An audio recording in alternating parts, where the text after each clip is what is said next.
আজকে ছিলাম বাজারে, দেখলাম খালের মাছ উঠেছে, একদম পুঁটি মাছ। পুঁটি মাছগুলো বাজার থেকে এনে ধুয়ে পরিষ্কার করে নিয়েছি, তাতে নুন হলুদ মাখিয়ে রেডি করে নিচ্ছি। এরপরে কড়াই তেল দিয়ে মাছগুলোকে ফার্স্টে ভেজে নেব। মাছ ভাজা হয়ে যাক।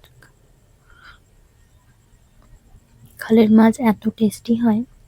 এই সময় দেখুন মাছ ভাজা হয়ে গেছে, মাছগুলো কড়া থেকে নামিয়ে নিয়েছি।